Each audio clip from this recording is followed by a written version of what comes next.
नाना भाऊ अंतिम आठवडा सुरू करा. अंतिम आठवडा सुरू करा नाना भाऊ. चला बोलवा तालिका. अध्यक्ष महाराज 5 मिनिटं बघू आपण कसं जातंय मग बघू. थांबा बघतो प्रयत्न करतो.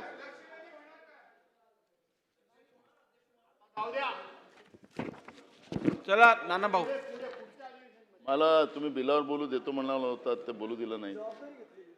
जबाबदारी घेतली होती आपण. मी तुम्हाला बोलायला द्यायची जबाबदारी घेतलेली ती पूर्ण करत आहे. अध्यक्ष महाराज या बिलावर तुम्ही हसत खेळत काढून राहिलं बिल, पण महाराष्ट्रामध्ये देवस्थानांची परिस्थिती फार वाईट आहे. त्याच्यावर ठीक आहे, आज मला नाही बोलू दिलं. अयोध्येमध्ये घडलं ते उद्या महाराष्ट्रातही खूप साऱ्या देवस्थानात घडणार आहे. त्यामुळे कुठलाही कायदा करत असताना या कायद्याला, कारण की अयोध्येचं नाही पूर्ण देशाची बदनामी भगवान म्हणजे अयोध्येमध्ये झालेल्या चंदा चोरीचं प्रकरण पूर्ण जगामध्ये गाजतंय आणि आपल्या भारताची बदनामी होत्या तशी महाराष्ट्राची होता नाही. एवढीच काळजी आपण घेतली पाहिजे होती, म्हणून मी बोलतो होतो अध्यक्ष महाराज. असो अध्यक्ष महाराज, 292 अंतिम आठवडा प्रस्ताव या ठिकाणी आम्ही आणलेला आहे अध्यक्ष महाराज. आणि तो विरोधकांचा महत्त्वपूर्ण आयुध कुठे गेले बघा या ठिकाणी आम्ही वापरलेला अध्यक्ष महाराज. पण त्याच्यातही आम्हाला बोलण्यासाठी जे काही बंदी आणली जाते ती खऱ्या अर्थानं बरोबर नाही अध्यक्ष महाराज. सगळ्यांना बोलू दिलं पाहिजे अशी आमची भूमिका होती. पण अध्यक्ष महाराज, पोलिसांचा वापर करून ज्या पद्धतीनं शासन म्हणजे साताऱ्याची घटना आपण लक्षात घेतली अध्यक्ष महाराज, तर ती या सरकारमध्ये कसं पोलीस अधीक्षकाकडून 2 जिल्हा परिषद सदस्यांना त्या ठिकाणातून पळवून लावण्यासाठी पोलीस अधीक्षकांचा वापर म्हणजे एसपीचा वापर त्या ठिकाणी साताऱ्यामध्ये करण्यात आला. मंत्र्याला धक्काबुक्की झाली अध्यक्ष महाराज. त्या ठिकाणी मंत्र्यांना धक्काबुक्की झाली. म्हणजे मंत्री सुरक्षित नाही या सरकारमध्ये, तर या महाराष्ट्रामध्ये सामान्य लोकांना काय परिस्थिती असेल याचं सगळ्यात मोठं उदाहरण साताऱ्याच्या घटनेमधून आपल्याला पाहायला मिळतं अध्यक्ष महाराज. अध्यक्ष महाराज, आमच्या भंडारा जिल्ह्यामध्ये एसपीच्या माध्यमातून आता परवा झालेल्या विधान परिषदेच्या निवडणुकीच्या काळामध्ये त्या निवडणुकीमध्ये आपण पाहिलं असेल बंटी, सगळ्यांवर येणारा ही वेळ आणि हे सगळ्यांनीच सभागृहाच्या सगळ्या आमदारांनी आपण लोकांनी समजलं पाहिजे की आमच्या जिल्ह्यातल्या पोलीस अधीक्षकांना सांगण्यात आलं की जे उमेदवार आमच्या विधान परिषदेचे होणार होते त्याच्यावर खोटे गुन्हे दाखल झाले. खोटे गुन्हे दाखल करून त्यांच्यावर एक अज्ञात महिलेने छेडखानीची तक्रार केली असं पोलीस अधीक्षक सांगत होते. आणि पोलीस अधीक्षकांनी सांगून त्यांना पहिले त्या आमचे नरेश ईश्वरकर म्हणून आहेत त्यांनी पोलीस स्टेशनमध्ये बोलावलं. मोहाडीच्या पोलीस स्टेशनमध्ये त्या PIनी त्यांना सांगितलं की तुमच्यावर अशी तक्रार आहे, तुम्ही SP ला भेटायला जा. SP ला भेटायला ते जात होते तर खासदार मोदी आमचे भेटलेत. खासदारांना ते घेऊन गेलेत आणि खासदारांनी विचारलं की तुम्ही कशासाठी बोलावलं. खासदार होते तर त्याच्यामुळे तो म्हणले की मी नाही बोलावलं. अध्यक्ष महाराज, त्याच्यानंतर या मोहीम तुमच्या पोलीस अधीक्षकांनी तुमच्या वर्धा जिल्ह्यात होतेच ते तुम्हाला त्यांचा प्रताप नरुल हुसेन नावाचे जे आहेत महाप्रतापी, ते तुम्हाला चांगला अनुभव आहे त्यांचा. त्यांनी हा चांगला अनुभव आहे. यांचा गेम होणार होता. तेच महान प्रतापी ज्याचं सरकार असते त्याच्या बाजूने असतात ते. आता तुमचं सरकार आहे म्हणून तिकडे बाजूला आहे. त्यांनी काय केलं की अध्यक्ष महाराज, त्यांना 1 तारखेला एक समजपत्र पाठवलं नरेश ईश्वरकरांना आणि त्यांना समजपत्र पाठवून त्याला पोलीस स्टेशनमध्ये बोलवलं. त्या दिवशी लास्ट डेट होती फॉर्म भरायची. पण तरी सुद्धा वकिलाच्या माध्यमातून एक पत्र त्या ठाणेदाराला पाठवण्यात आलं उमेदवारांनी आमच्या. त्यांनी वकिलाकडून उत्तर दिलं आणि उत्तर दिल्यानंतर ते गेले नाही पोलीस स्टेशनमध्ये. ते फॉर्म भरायला आलेत. 1 तारीख लास्ट डेट होती. त्याच्यानंतर 3 तारखेला, कारण की 4ला विड्रॉल होता, हे SP 150 पोलीस घेऊन त्याच्या घरावर, नरेश ईश्वरगाच्या घरावर पोहोचले. रात्री ही घटना घडली 11:30 वाजता. त्याच्या घरावर गेले, हे बाहेरच होते, उमेदवार होणार होते म्हणून ते फिरत होते. काही पोलिसांनी आम्हाला, राज्यमंत्री महोदय, आम्हाला सांगितलं. मी मग त्यांना, ईश्वरकरांना फोन केला. त्यांना सांगितलं की तुम्ही घरी जाऊ नका, कारण की यांनी एकदा कब्जा घेतला तर त्या तुमच्या पोलीस याच्यातून काही आम्हाला काढता येणार नाही. आणि म्हणून मग मी त्यांना सांगितलं की तुम्ही माझ्याकडे या. मी त्यांना घेऊन भंडाऱ्यावरून मी माझ्या गावाला रात्रभर त्यांना ठेवलं. अध्यक्ष महाराज, रात्रभर त्याला तपासत राहिले हे लोक. आता मला सांगा, राज्यमंत्री महोदय, तुम्ही तो बसलेले आहात, ते तुमचे ग्रामीणचे राज्यमंत्री इथं नाही आहेत. रामभाऊ जागेवर बसा. त्यांनी, आता तुम्ही, आपण एक सरकारचं धोरण आहे, GR आहे की अशा अज्ञात प्रकरणामध्ये, अज्ञात तक्रारीवर कुठली कारवाई केली जात नाही. आता तुम्ही अज्ञात याच्यावर एका महिलेनं, आणि मला ते सांगतात की मला वरतून आदेश आलेत, मला वरतून आदेश आलेत. अध्यक्ष महाराज, वरतून आदेश आले म्हणजे काय? तुम्ही आदेश दिले होते? तुम्ही कोणाच्या इशाऱ्यावर, पोलिसांच्या दबावावर विरोधकांना दाबायचा प्रयत्न करता या राज्यात? मग तुमच्याकडून कायदा सुव्यवस्थेचं काय, आम्ही काय अर्थ लावला पाहिजे? काय अपेक्षा केल्या पाहिजे की तुम्ही विरोधकांना पोलिसांच्या माध्यमातून दाबण्याचा प्रयत्न करताय? काय कारवाई करणार, काय चौकशी करणार, त्याचं मला उत्तर पाहिजे अध्यक्ष महाराज. आणि मुद्दामून अंतिम आठवड्या प्रस्तावामध्ये आम्ही ती भूमिका त्याच्यामध्ये मांडलेली आहे, ते उत्तर तुम्हाला द्यावं लागणार. त्याचप्रमाणे महिलांवरचा अत्याचार, अशोक खरात प्रकरणाबद्दल अध्यक्ष महाराज, ते काय झालं? तुम्ही गेल्या अधिवेशनामध्ये SIT जाहीर केली होती. त्या SITचा रिपोर्ट काय? EOWची वेगळी कारवाई, EDची वेगळी कारवाई. अशोक खरात नावाचा माणसाला तुम्ही केलं काय? का नाही जनतेला सांगितलं तुम्ही अजूनपर्यंत? महाराष्ट्राला का कळू दिलं नाही? अशोक खरातचं सरकारचं आणि तुमचं लाकेबंदी आहेत का? त्यांनी महाराष्ट्राची बदनामी केली, हिंदू धर्माची बदनामी केली. एकीकडे आम्हीच हिंदू धर्माचे पाईक आहोत, आम्हीच हिंदू धर्माचं सर्टिफिकेट लोकांना देतो, असं म्हणणारी तुमची सरकार हिंदू धर्माला भ्रष्ट करणाऱ्या अशोक खरातला का पाठीशी घालतात? त्याचं उत्तर आपण देऊ शकणार? SITचा रिपोर्ट काय झाला? म्हणजे कोणाला वाचवायचं असेल, तुम्ही महाराष्ट्रात किती SIT आतापर्यंत बसवल्यात ते आम्हाला उत्तरात मला माहिती पाहिजे. किती SIT आतापर्यंत बसवल्यात आणि त्या SITच्या माध्यमातून किती लोकांवर कारवाई झाली? काय त्या SITचा रिपोर्ट आला का त्या कचऱ्याच्या कुंडीत टाकल्या? त्याची माहिती आपण देणार आहे महाराष्ट्राच्या जनतेला. वेळ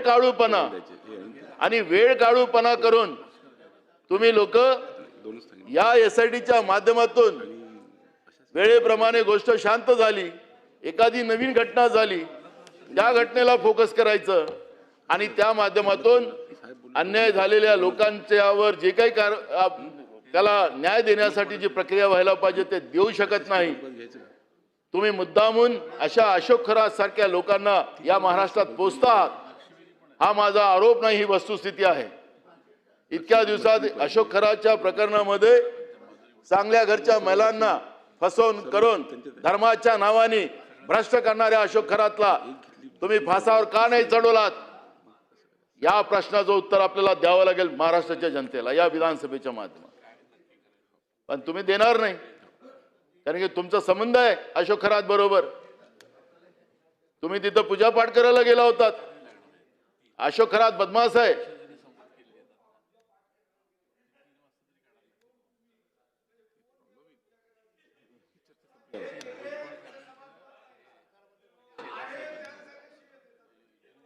आम्ही सरकार म्हणून म्हणतोय. ट्रेझरी बँक खालीच राहतात. सुधीर भाऊ, बोला. अंतिम आठवड्याच्या प्रस्तावावर भुमरे साहेब, अध्यक्ष महाराज, अभिजित पाटील जागेवर बसा. अध्यक्ष महाराज, हा अंतिम आठवडा प्रस्ताव आहे. अध्यक्ष महाराज, या प्रस्तावावर ट्रेझरी बेंचनी पुढच्या ट्रेझरी बेंचनी हजर राहिलं पाहिजे. नाही आहे गांभीर्य, सभागृहाचं गांभीर्यच नाही आहे, विधानसभेचं गांभीर्यच नाही आहे. आमचं पाशवी बहुमत आहे आणि म्हणून मी आज समोरच्या ट्रेझरी बेंचला सुधीर भाऊला सोडून तो आमच्या बाजूने आहे.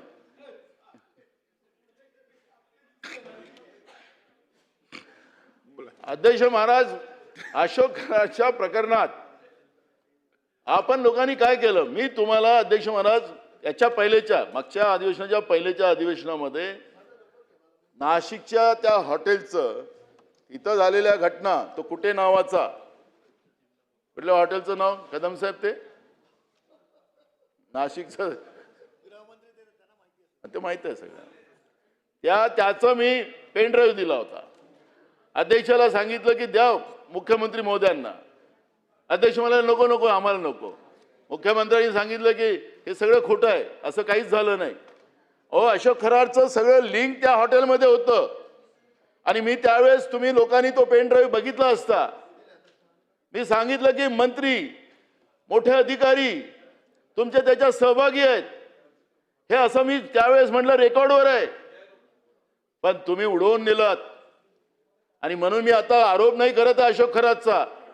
अशोक खराचं या सरकारशी लागेबांधे आहेत, केंद्राच्या सरकारपर्यंत लागेबांधे होते.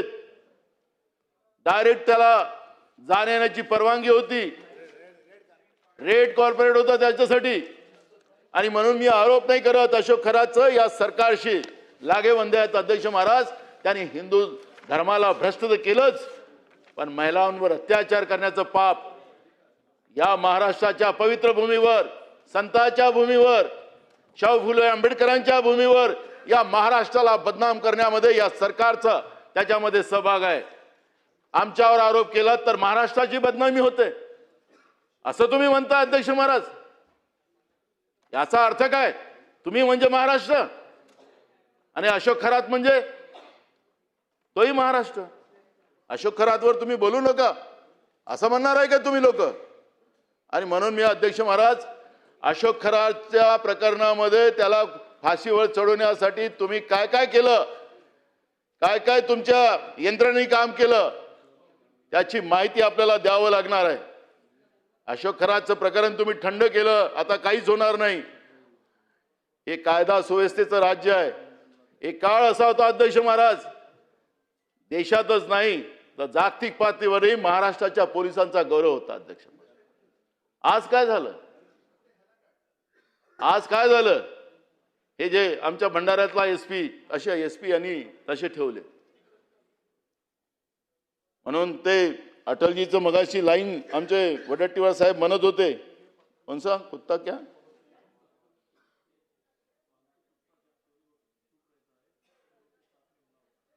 पालतू कुत्ता जब चोरी होती है तो जो चुप रहता है तो समझो वो चोरों के साथ है. पहचान का रहता है चोरों का. अरे मग काय केलं या महाराष्ट्राच्या पोलीस लोकांचं, पोलिसांचं जो गौरव होता देश पातळीवर आणि जागतिक पातळीवर, अहो दिवसा ढवळ्या खून करतात आहे मुंबई शहरात जिथं सरकार आहे. चाकूक भोगतात आहे त्याच्या पोटात लोकल ट्रेन मध्ये. अहो भीती असती ना पोलिसांची, तर कोणाची हिंमत नव्हती या मुंबईमध्ये अशा पद्धतीचं कृत्य करायचं.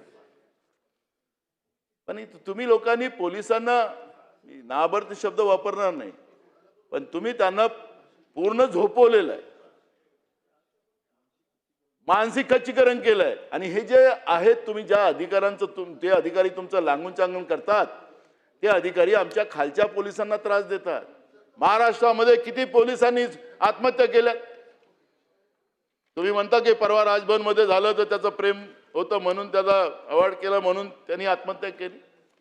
पण तुम्हाला सांगतो की वरिष्ठ पोलिसांच्या रोजच्या दबावाखाली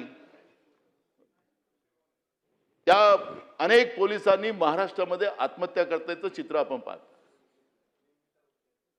महाराष्ट्राचा पोलीस हा महाराष्ट्राचा आहे. IPS कुठल्या तरी राज्याचा, बाहेरचा राज्याचा येतो जातो, पण हे पोलीस तर महाराष्ट्राचे आहेत.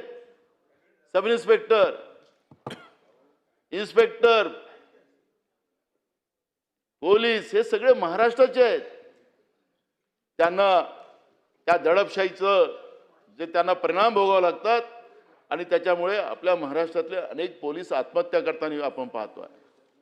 पण तो आला, शॉल्यूट मारला, सरसर केलं, अर्धी हिंदी अर्धी मराठी, झाले आमचे मंत्री आणि आमचं सरकार गेलं वाहून. बरं, तुम्ही सगळे महाराष्ट्राचे माणूस आणि माझा महाराष्ट्र, अरे कुठं नेऊन ठेवला महाराष्ट्र? त्याचं उत्तर तुम्ही देणार नाही. आणि म्हणून मी आपल्याला या निमित्तानं सांगतो, अध्यक्ष महाराज, आज महाराष्ट्रामध्ये हजारो महिला गायब झाल्यात. अध्यक्ष महाराज, मुली गायब झाल्यात. परवा पुणे जिल्ह्यातली जी घटना झाली होती, 55 दिवसामध्ये चिमोडीवर झालेल्या अत्याचाराचं जो कोणी आरोपी होता त्याला ट्रिपल फाशी आपण दिली, त्याचं आम्ही सगळ्यांनी तुमचं कौतुक केलं. इतकं वेगवान सरकार, पण या वेगवान सरकारचं दुसऱ्याच दिवशी, ज्या दिवशी हा निर्णय झाला, माननीय न्यायालयाने दिला, त्याला ट्रिपल फाशीची सजा दिली. दुसऱ्या दिवशी जळगाव जिल्ह्यामध्ये एका 40 वर्षाच्या महिलेवर 15 लोकांनी पाशवी बलात्कार केला. काय तुमचा धाक संपला? भीती संपली? आणि म्हणून मुख्यमंत्री महोदयांना त्या दिवशी मी म्हणालो होतो की एका केसमध्ये आपण जलद गतीनं काम केलं, तसं महाराष्ट्रामध्ये ज्या चिमुरडीवर अत्याचार झाला, महिलेवर अत्याचार झाला, अशा पद्धतीचा फास्ट ट्रॅक व्यवस्था सगळ्या महाराष्ट्रात करा आणि सगळ्या केसेसमध्ये अशा नराधामाला फाशीची सजा द्या, असं आम्ही म्हटलं होतं. पण नाही करणार. कधी कधी तर आमचे मुख्यमंत्रीच बंदूक घेतात. बदलापूरच्या घटनेमध्ये त्यांनीच बंदूक घेतली आणि त्याच्यामुळे त्यांचे फोटो मोठे मोठे आले होते. त्यावेळेस त्यांनी बंदूक मारली होती का माहित नाही, पण त्यांचे फोटो आले होते. आणि म्हणून मी आपल्याला सांगतो की या सगळ्या परिस्थितीमध्ये तुमच्या या सगळ्या नागपूर जिल्ह्यातल्या हजारो महिला गायब आहेत. त्या राज्याचे गृहमंत्री ज्या शहरातले आहेत, त्या शहरातले जिल्हानिहाय आकडे माझ्याजवळ आहेत. त्यामुळे हजारो महिला महाराष्ट्रातल्या गायब झालेल्या आहेत. त्या कुठं आहेत? त्या मुली कुठं आहेत? त्यांचा पत्ता कुठं तुम्ही काढला की नाही काढला? शोध घेतला की नाही घेतला? अजूनही ते अनुत्तर प्रश्न आहे. लाखो महिला गायब आहेत. त्याचं उत्तर आपल्याला या ठिकाणी द्यावं लागणार आहे. अध्यक्ष महाराज, आपण पाहिलं असेल की बुलढाणा जिल्ह्यातली घटना परवा मुख्यमंत्र्यांनी जसं पोलिसांनी कसं खोटे गुन्हे दाखल करते त्याचं चित्र आपण आलं. आणि अध्यक्ष महाराज, हा जो बुलढाणा जिल्हा, अध्यक्ष महाराज, हे छत्रपती शिवाजी महाराजांचा आजोळ आहे. सिंदखेड राजा म्हणजेच बुलढाणा जिल्ह्यातलं त्या ठिकाणी पोलिसांनी केलेलं कृत्य हे तर लपलेलं नाही आहे. खोट्या केसेस कशा लावल्या जातात, कसं त्या कुटुंबाच्या लोकांना परेशान केलं जात आहे, हे चित्र आपण पाहिलं. ती पोरगी वापस आली नसती तर तुम्ही तर दाखवून दिलं असतं त्याचं काम. त्याच्या वडिलाला आणि त्याच्या भावाला, त्या मुलीच्या, तुम्ही तर टाकलं होतं आतमध्ये. नुसतं सस्पेंड करून चालणार नाही. असे खोटे गुन्हे दाखल करणारी जी लोक आहेत याच्यावर कारवाई केली पाहिजे. तुम्ही अगर ठीक आहे, आम्हाला परेशान करायसाठी तुम्ही लोकांनी ठेवायचं असेल, अधिकारी ठेवा, आम्हाला काही फरक पडत नाही. विधानसभेतला रस्ता, सामाजिक सेवा करत असताना अनेक गुन्हे आमच्यावर दाखल होतात. मी विधानसभेत ज्यावेळेस आलो होतो, माझ्यावर हे राजकीय गुन्हे 25 होते. विदेशात जायचं असेल तर पासपोर्ट करावं लागत होतं, आपली कमिटी जायची तर. मी नाही घेतला, कारण की मी 1 वर्षाचा पासपोर्ट मला नको. कोर्टात जाऊन 1 वर्षाचा पासपोर्ट मिळतं. मी नाही म्हणालो, मला नाही पाहिजे, कारण मी पापच केलं नव्हतं. 25 गुन्हे दाखल होते माझ्यावर. इथं विधानसभेत यायचं तर म्हणजे गुन्हे दाखल करून जावं लागते सामाजिक व्यवस्थेमध्ये, राजकीय व्यवस्थेमध्ये. पण आता आमच्यावर गुन्हा दाखल केला तुमच्या महान त्या एसपीनं. आम्ही आमच्या जिल्ह्यातलं धान उत्पादक, सोयाबीन उत्पादक, कर्जमाफी, या सगळ्या शेतकऱ्यांना जे काही न्याय पाहिजे होता त्याचा धान खरेदी केला जात नव्हता, त्याचा सोयाबीन त्याचं मका खरेदी केला जात नव्हता, समर्थ मूल्याचे केंद्र उघडले गेले जात नव्हते, उघडले तर पैसे दिले जात नव्हते. आणि म्हणून त्याचं एक आंदोलन आम्ही केलं. जलसमाधी घेतली आम्ही अध्यक्ष महाराज. वैनगंगा आहे आमच्याकडे, गोसेखुर्दचं मोठं धरण आहे अध्यक्ष महाराज. महाराष्ट्रातलं सगळ्यात मोठं धरण आमच्या इथं आहे अध्यक्ष महाराज. घाण पाणी आहे. इथं अनेकदा सांगितलेलं आहे, विधानसभेतही मांडलेलं आहे की नागपूरचं जेवढं घाण पाणी आहे सगळं त्या वैनगंगेमध्ये, त्या डॅममध्ये गोसेच्या येतं. त्याला बायपास करून करा, पण तुम्ही जापानहून पैसे आणता ट्रीटमेंट प्लॅन्टसाठी. महानगरपालिका नागपूर काम करते पण ते होत नाही. त्या घाण पाण्यातही सुद्धा शेतकऱ्यांच्यासाठी आम्ही तिथं जलसमाधी घेतली. गळ्यापर्यंत पाण्यामध्ये आम्ही उतरलं राहिलो. काही भगिनी होत्या, आम्ही होतो, सगळे होतो. पोलिसांचं कुठेही पोलिसांना आम्ही त्रास दिला नाही. कोणाचा ट्रॅफिक जाम आम्ही केलं नाही. आम्ही ट्रॅफिक जाम केलं नाही. आणि हे 1 महिन्याच्या नंतर तुम्ही तपासून घ्याल कदम साहेब, 1 महिन्याच्या नंतर या निवडणुकीच्या, विधान परिषदेच्या निवडणुकीच्या तुमच्या महान एसपीनं आमच्यावर गुन्हे दाखल केले. म्हणजे तुमची कथा मी इतकी सांगायला पाहिजे की तुमचा पोलीस विभाग तुमच्या हातात आहे की नाही हेच कळायला कारण नाही. आता ते राजे झाले, तुम्ही शासक नाही आहात, ते शासक आहात. त्यांना पाहिजे त्या पद्धतीनं कोणावरही गुन्हे केव्हाही दाखल करू शकतात. ते तर मला म्हणाले एकदा बावनकुळे साहेबांच्या समोर, मी तुम्हालाही सोडणार नाही. अरे काय सोडणार म्हणजे मी काही केलं नाही तरी सोडणार नाही, खोटे गुन्हे दाखल करणार, अशी लोक पोचणार तुम्ही. तुम्ही या ठिकाणी मी मगाशी म्हणालो मुद्दामून की आज तुमच्या हातात सत्ता आहे, उद्या आम्ही सत्य देऊ. काही तुम्ही अमरपट्टा बांधून नाही आलेलात. पण हे जे चाललेलं आहे हे फार काही चाललेलं आहे. लोकशाहीच्या दृष्टिकोनातून चाललेलं आहे. हे तुमचा समज असेल तर हा बदलून टाका. आणि मी तुम्हाला या निमित्ताने एवढं सांगतो की सिंदखेड राजा म्हणजे बुलढाणा जिल्ह्यामध्ये झालेली घटना, मा जिजाऊच्या जन्मस्थळावर झालेली घटना, ज्या मोगलांनी त्यावेळेस आमच्या महिलांची अब्रू लुटली, त्या अब्रू लुटणाऱ्या मोगलांचे हात छाटण्याचं, त्याची जीभ छाटण्याचं काम छत्रपती शिवाजी महाराजाच्या माध्यमातून मा जिजाऊने केली. त्या बुलढाणा जिल्ह्यामध्ये खोटे गुन्हे दाखल करून तुमचे पोलीस ज्या पद्धतीने वागतात आहेत आणि त्याच पद्धतीने महाराष्ट्रात वागतात आहेत, साताऱ्यात वागतात आहेत.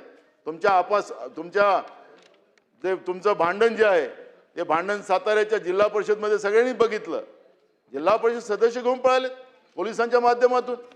आणि म्हणून या कायदा सुव्यवस्थेच्या माध्यमातून मी आपल्याला या निमित्तानं सांगतो, काही पोलीस तर तुमचे परमानंट आहेत. मी तुम्हाला 2 पोलिसांची नावं सांगतो. हे ठाणे आयुक्तालयामध्ये आहेत. याचं नाव आहे योगेश पाटील. 9 वर्षापासून एकाच ठिकाणी आहे. योगेश कदम नाही, योगेश पाटील. किशोर वराककर मुंब्रा पोलीस स्टेशन आणि योगेश पाटील मुंब्रा पोलीस स्टेशन. हे किती 9 वर्ष झाले. आता बदल्यांचा नियम काय आपला? 3 वर्षाचा नियम आपला. हवालदार 5 वर्ष. तुम्ही 9 वर्षापासून ठेवलेले आहेत. कशासाठी ठेवलेत? कशासाठी ठेवलेत? मला तर तुमचे एसपी आणि तुमचं तिकडे जे वातावरण चालतं, जे भ्रष्टाचार, पोलीस म्हणलं की भ्रष्टाचार, आता ते सांगतात की आम्हाला वरत पैसे द्यावे लागतात. हो वडेट्टीवार साहेब, वर पैसे द्यावे लागतात. हे पैसे जातात कोण? वर म्हणजे कोण?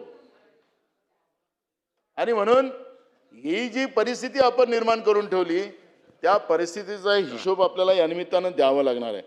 अध्यक्ष महाराज, कन्क्लूड करतो. एवढी घाई करू नका तुम्ही. अहो आमच्या अधिकारावर घाला टाकू नका आपण. मी कायदा सुव्यवस्थेवर येतोच, पण कर्जमाफीचा एक विषय आपला इथं आहे. तुम्हाला सरकारला एक गोष्ट सांगतो, केरळ सरकारने कर्जमाफीचं एक चांगलं पॅटर्न तयार केलं. त्याला तुम्हाला दरवर्षी घोषणा करायची गरज नाही. केरळम पॅटर्न, या कर्जमाफीचं धोरण तुमचं सरकारने स्वीकारलं तर शेतकऱ्यांना कधीच आत्महत्या करावं लागणार नाही. तुमच्या सरकारला कधी, म्हणजे या राज्यातल्या शेतकऱ्यांना कधी आत्महत्या करावं लागणार नाही आणि त्याला दरवेळेस मागणी करावं लागणार नाही. आणि म्हणून केरळम जे पॅटर्न आहे शेतकरी कर्जमाफीचं ते राज्य सरकार स्वीकारेल का, अशा पद्धतीची भूमिका मी या ठिकाणी मांडतो. अध्यक्ष महाराज, अध्यक्ष महाराज, आपल्या राज्यामध्ये अपघाताची संख्या मोठ्या प्रमाणात वाढत आहे. अध्यक्ष महाराज, आता अपघाताची संख्या वाढत असताना एक गोष्ट आपण पाहिली अध्यक्ष महाराज, की यांचे ते पांढरे कपडे घातलेले पोलीस हे प्रत्येक चौकात उभे असतात. एका पोलिसाला एकदा काय झालं की मी येत होतो, पोलीसवाले काही गाड्या पकडून, मोटरसायकल असतील, काही आपल्या 4 व्हीलर असतील, त्याला पकडलं होतं. मी गाडी थांबवली. त्याला म्हटलं, अरे तुला काय अक्कल आहे की नाही, हे आपलेच माणसं आहेत, सगळे आपल्या भागातले आहेत, कशाला त्रास देतो. तो म्हणाला की साहेब, मला इथं ड्युटीवर राहायचं असेल तर मला रोजच्या 100 केसेस द्यावं लागतं, असं टार्गेट आम्हाला एसपीने दिलेलं आहे. म्हटलं वा, म्हणजे कोणालाही तुम्ही केसेस कराल. मग मी विचारलं की हे पैसे कुठं सरकारच्या तिजोरीत जातात. ते म्हणले नाही, एक कॉन्ट्रॅक्ट केलेला आहे यांनी, सरकारने, त्या कॉन्ट्रॅक्टरच्या, कारण की हे जो आम्हाला जो मिळालेला याप तो कॉन्ट्रॅक्टरच्या खात्यामध्ये पैसे जातात आणि कॉन्ट्रॅक्टरच्या खात्यातले पैसे मग सरकारच्या दरबार देतात, तो आपलं कमिशन कापून. मी काल पण आपले सरनाईक साहेबाकडे मीटिंग झाली होती, काही ट्रान्सपोर्टवाल्यांचा होता विषू. काल पण तुमचा जो एडीजी आहे ट्रान्सपोर्टवाले, कन्क्लूड करा साहेब, कन्क्लूड करा. अरे होतं ना, तुम्ही काय त्रास एवढं कन्क्लूड करता. करा. आम्ही म्हटलेलं आहे 4-5 लोक आम्ही बोलून 4-5 तास बोलू, संध्याकाळी 8 वाजता उत्तर मिळालं. नाही बाकीचं तर पाटील साहेबांना बोलायचं आहे. काल तुमच्या एडीजीनी मान्य केलं, कदम साहेब, तुमच्या एडीजीनी मान्य केलं की तो कॉन्ट्रॅक्ट होता, तो कॉन्ट्रॅक्ट आता संपायला आलेला आहे. म्हणजे तुम्ही काय केलं की सामान्य लोकांना लुटायचं आणि तुमचा कोणीतरी तो उद्योगपती मित्र आहे त्याच्याकडे ते पैसे जमा करायचे आणि तो कमिशन कापून मग सरकारच्या तिजोरीत पैसे टाकेल. सांगतो साहेब, अशा पद्धतीची व्यवस्था या सरकारने केली. म्हणजे कोणाला लुटताय तुम्ही? महाराष्ट्राच्या सर्वसामान्य जनतेला लुटायचं. मोटरसायकल घेतलेला माणूस म्हणजे काय, आता तो लोनवर घेतलेली मोटरसायकल आहे. आता रोजगार हमीच्या कामावर जाणारा माणूस मोटरसायकलनं जातो, झालं काहीतरी त्रुटी काढायची, अरे त्याचा रोजगार हमीचे पैसे मिळत नाही, त्याच्यामध्ये तुमचा पोलीस पण पैसे घेणार. हे काय चाललेलं, लुटायचा धंदा चाललेला आहे. आणि मग त्याच्यासाठी रस्ते शोधतात लोक आणि तिथं अपघात होतात आणि तिथं मृत्यू होतो लोकांचा. किती मृत्यू झाले असतील अशा भीतीच्या पोटी. ते तुमचा दंड वाचवण्यासाठी किती लोक आड रस्त्याने जाऊन त्यांचं ऍक्सिडेंट झाले असेल, असे खूप लोक आहेत. आणि म्हणून हे तुमचं जे लूटमारचं काम चाललेलं आहे, हे काम तुम्ही थांबवलं पाहिजे. दुसरं, अजितदादांच्या घटनेच्या बाबतचं, अध्यक्ष महाराज, या राज्याचे उपमुख्यमंत्री होते आणि उपमुख्यमंत्री असलेल्या माणसाचं जी घटना झाली, तो अपघात झाला, त्याचं साधं बारामतीच्या पोलीस स्टेशनमध्ये गुन्हा दाखल न होणं आणि मुख्यमंत्र्यांनी जाहीर केलं की आम्ही सोडणार नाही, लवकरात लवकर ते आरोपी पकडू. अबे तू गुन्हा तर दाखल करा. पोलीस स्टेशनमध्ये गुन्हा नाही. कर्नाटकमध्ये आमच्या रोहित पवारनी गुन्हा दाखल केला, तो लागू होत नाही. हे चाललं काय? हे काय हुकुमशहाचं राज्य आहे? हे कोणाचं राज्य आहे अध्यक्ष महाराज? लोकांचं राज्य राहिलं नाही. राज्याच्या माजी उपमुख्यमंत्र्यांना त्यांचं झालेलं अपघाती निधन, त्या लोकांनाही पकडलं जात नसेल तर महाराष्ट्राच्या सर्वसामान्य लोकांना न्याय मिळेल का? हा प्रश्न माझ्यासारख्या कार्यकर्त्याला या ठिकाणी पडलेला आहे अध्यक्ष महाराज. आणि म्हणून एक गंभीर बाब आहे, त्याचाही उल्लेख त्यांच्या उत्तरामध्ये या ठिकाणी व्हावा, ही या ठिकाणी विनंती करतो. अध्यक्ष, मी थोडं घेतो अध्यक्ष महाराज. अध्यक्ष महाराज, मी आता मुद्द्यावर, मी त्याच्यात अजितदादावर खूप बोलू शकलो असतो, पण मी मुद्दाम बोलत नाही अध्यक्ष महाराज. पण मी अध्यक्ष महाराज, या निमित्तानं मी काही आकडेवारी पण या ठिकाणी दिली पाहिजे अध्यक्ष महाराज. कारण की आकडेवारीचा खेळ या ठिकाणी सातत्याने येतो. या तुमच्या काळात इतकी गुन्हेगारी होती, आता आमच्या काळात इतकी गुन्हेगारी झाली. अहो, सायबरचे किती गुन्हे दाखल झालेत. मोठ्या प्रमाणात बँकेमधून लोकांचे पैसे पळवले जातात अध्यक्ष महाराज. फार कमी केसेसमध्ये लोक त्याचे पैसे त्याला मिळतात, पण मोठ्या प्रमाणात बँकेमधून आणि सायबर फसवणूक मोठ्या प्रमाणात आपल्या राज्यामध्ये पाहायला मिळते अध्यक्ष. आर्थिक व सायबर गुन्ह्यात महाराष्ट्र आघाडीवर आहे अध्यक्ष महाराज देशपातळीवर. अध्यक्ष महाराज, सायबर गुन्हेगाराचे आलेख आपण पाहिलात तर महाराष्ट्रात सायबर गुन्ह्यामध्ये 31% भयानक वाढ झाली असून वर्षाला तब्बल 86,420 पेक्षा जास्त गुन्हे नोंदवले गेले आहेत अध्यक्ष महाराज. आर्थिक फसवणूक इकॉनॉमिक ऑफेन्स आर्थिक गुन्ह्याच्या बाबतीत महाराष्ट्र देशाच्या 3ऱ्या स्थानावर आहे, जिथे एका वर्षात 20,083 पेक्षा जास्त मोठे आर्थिक घोटाळे आणि फसवणुकीचे गुन्हे नोंद झालेले आहेत अध्यक्ष महाराज. एकट्या मुंबईत 7,771 आर्थिक गुन्हे घडलेले आहेत अध्यक्ष महाराज. जिथं सरकार राहते तिथं अध्यक्ष महाराज, महाराष्ट्र सायबर सेलच्या अधिकृत माहितीनुसार केवळ डिजिटल आणि सायबर फसवणुकीमुळे महाराष्ट्रातील जनतेचे 7,634 कोटी रुपयाचे अतोनात आर्थिक नुकसान झालेले आहे, ज्यामध्ये पुण्यात सर्वाधिक 6,707 कोटीची लूट झालेली आहे अध्यक्ष महाराज. एकूण गुन्हेगारी अध्यक्ष महाराज, आपल्याला देशात सर्वाधिक एकूण गुन्हे नोंदवणाऱ्या राज्यामध्ये महाराष्ट्र पहिल्या 3 राज्यात आहे. महाराष्ट्रात एका वर्षात 6,09,823 गुन्हे नोंद झाले आहेत. गुन्हेगारीचा दर चला क्राईम रेट महाराष्ट्रात प्रति जयंतराव काय तुम्ही तिकडे मला बोलायला लावू नका.